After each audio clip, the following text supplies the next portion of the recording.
Hello everyone. So this is a flower of passion fruit.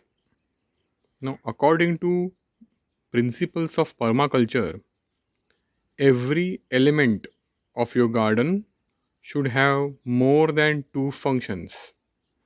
So this passion fruit is basically a climber. So this climber can be actually grown as an arch around a house.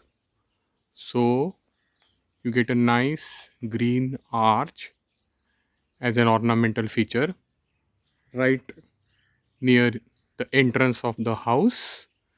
At the same time, you get these nice flowers all the time. Plus, it's not just ornamental, you actually get the delicious passion fruits that you can harvest in abundance.